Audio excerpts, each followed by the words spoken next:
What to do when you have bad tenants. Today, Andrew and I are going to discuss with you how you can solve that problem. And by first, we want to tell you, make sure you do not panic.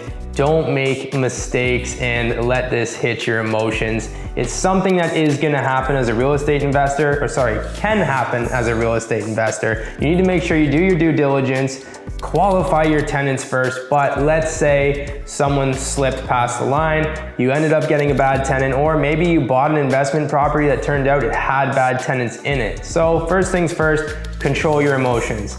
Don't get too upset. You have to make sure you do the right things right off the start. So make sure you don't make any mistakes. Let's talk about how you avoid making any of those mistakes. What's the plan? So the first thing we want to understand is that these situations can be frustrating and it can definitely make you a little emotional. And when you are feeling that way, it might be a little difficult to keep all your ducks in a row. And what I mean by that is documentation. Now, when it comes to documentation, this is what we call always wanting to hold your cards. It doesn't matter whether you actually are planning on acting on that documentation that you hand out, you still should do it just so that you make sure you have options. Now, just to qualify this and give you a bit of an example, if your tenant is late in rent consistently and they are always catching up, it's still good to have a conversation with them, tell them what it is, but regardless of what they say, just explain to them that as a point of formality, you want to serve them with an N8 form, which is for consistently paying rent late, just to qualify the fact that this is a serious matter. People respond entirely different to when they receive a legal form versus when you have a conversation. They respect the form, the conversation, it depends. You don't know how they're feeling about you. It can work, but you should still always do it. It's important. Now, just to further reiterate how important documentation is in doing your paperwork, it is important to make sure that you fill these out concisely, accurately, and on time. And timing, in my opinion, is one of the most important things because, again, as you're trying to build a relationship with a tenant and make sure to resolve these things outside of any legal system or going to a tribunal, you might not feel the urgency to send paperwork first. Maybe you might feel that you don't want to get off on the wrong foot. But remember, do these things on time, because if you don't fill out your N4 on the second day after somebody hasn't paid rent, just as an example, you might find that serving it a week later is just going to mean that they might fall, the hearing date might fall another month later just because you gave them a grace period. Still fill out your paperwork. The paperwork accounts for a grace period. It'll definitely be in your favor. Speaking of forms, guys, the other thing that's extremely important is making sure you fill it out appropriately. Make sure it's done right, because if you're going to the landlord and tenant board and something's filled out wrong, guess what happens?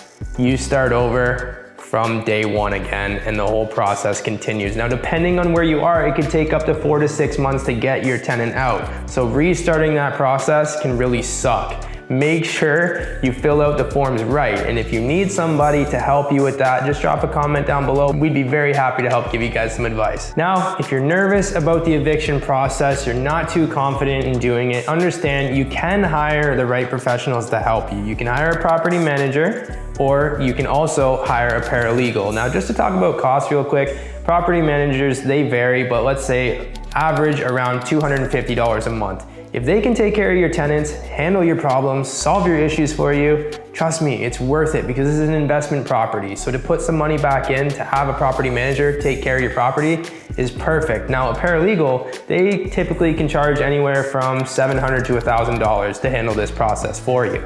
That's also something that is worth it, because they're not gonna file your paperwork wrong. They're gonna save all the documents for you, help you throughout the whole process from start to finish, and they will get your tenants out quick. So it is also important to have the right expectations. You can ask the paralegal and the property manager, depending on what city you're in, how long will this take to evict my tenant? Because the landlord and tenant board can be a little bit backed up, depending on the city that you're in, they will have a good understanding of how long that's going to take. Now, that doesn't mean that you have to use either one or the other. In my opinion, it's great to have those two working in synergy. Basically, you have a paralegal who's going to work the legal avenue and make sure that all documentation is filed appropriately, and then you're going to have a property manager who's going to be able to work the situation on a very human level. And these are conversations. One thing that you need to remember is that the legal avenue will ultimately be the most expensive. You want to make sure that you prepare for it, but it doesn't mean that you need to follow the whole thing through to the end and then spend all that money and time. And time is the biggest cost that you're going to experience here, because the legal process, especially with everything that's happening these days,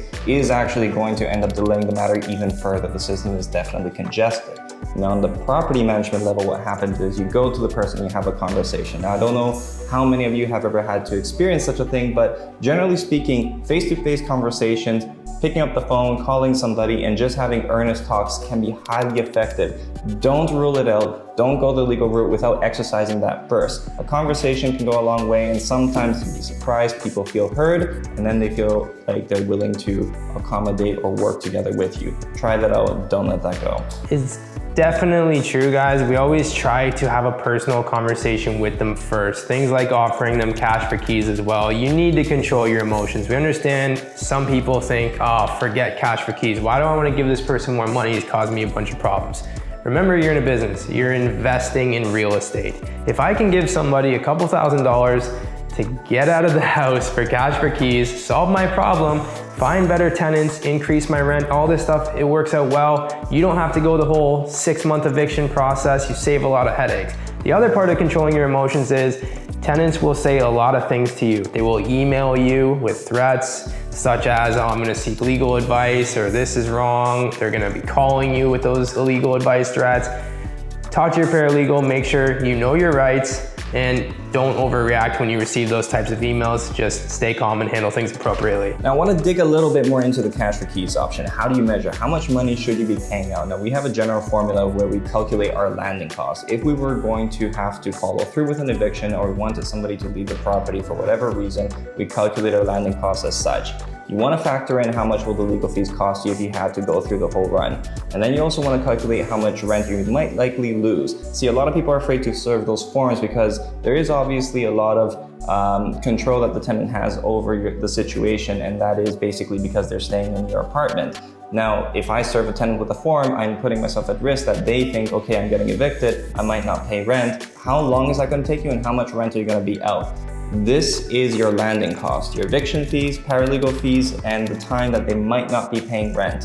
Whatever that comes out to, should be your negotiating budget up to that. Obviously start a little bit lower, but if you actually successfully do a cash for keys deal like this, it's a win-win situation for both. It's by far the most civilized way to do this process. If you guys need any help with this process, just drop a comment down below, guys. We'd be happy to help you. Or you can reach out to Andrew and I on Instagram. We'll put our links down below so you guys can see it. Shoot us a DM. We'll be happy to help. Don't forget, guys, like this video and subscribe, and we'll see you guys next time.